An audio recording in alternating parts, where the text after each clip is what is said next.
تعالوا كده شوفوا الفيديو ده. رايحه فين؟ هركب ورا. تركبي ورا ليه؟ اركبي قدام. ده ده مكان شمس. مكان شمس ايه؟ شمس مكانها في قلبي، لكن انت القلب نفسه. انت حبيبي وشمس حبيبتي، بس برضه ما حدش يستعد عليها برضه. انت يا ماما العمر كله، تعالي ما تقوليش تعالي ياما اركبي ياما. ما قلت لك انا 100,000 مره انت حياتي، تعالي اركبي. الله يبارك لك يا تعالي. ربنا يسعدك. هو في حد يقدر يقعد قدامك؟ ربنا يسعدك انت الاول والاخر. ربنا يلا يسعدك. خشي بقى عشان الشمس بقى. لا اله الا الله. محمد رسول الله. يلا. ايه الكلام اللي بتقوليه ده؟ ايه شمس؟ ده مكان شمس مش مكان شمس، ده هو كلام حد برضه. يعدي على الاصول؟ لا يا ايوه بابا. نعم، هي مراتك وحبيبتك وفي القلب من جوه، وانا نفسي. انت لسه بتقولي ايه دلوقتي؟ انت لسه بتقولي الاصول. اه. الاصول اللي هي ايه؟ اه. الاصول انت الاصل. انت اللي اخترت شمس. ايوه. وانت امي، وانت اللي جبتي لي الدنيا. يبقى انت في الاول شمس في القلب، وانت القلب نفسه زي ما انا قلت لك الكلمه كده. وهي شمس حياه. الله يخليكي، وانت جبتي لي حياتي، انت اللي اخترتيها يا ست. طبعا. عشان كده انا بحبها.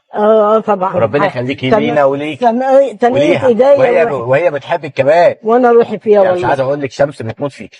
يا اخي اقسم بالله ان انا بحبك، وبحب اي حد بيحبك وهيحبك بسبب الفيديو ده. هو شوف، انا فعلا ما اعرفكش ولا اعرف انت مثلا صانع محتوى او حاجه، وان كنت ده تقصير مني او عدم علم مني فمعلش. بس الاهم من كل ده انك انت النهارده ضربت درس مهم جدا في الاصول وفي الاخلاق وفي الدين. هي دي الاصول.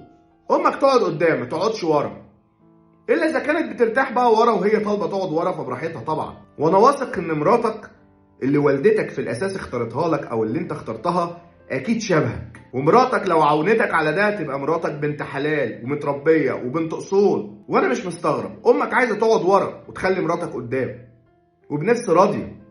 امك عرفت تربيك وحصدت اللي زرعته فيك. ربوا عيالكم، عرفوهم الصح والغلط، عرفوهم الاصول. الفيديو ده جميل جدا جدا جدا، واعتقد ان مش هلاقي احسن منه عشان انهي بيه واختم بيه 2025. صلوا على النبي.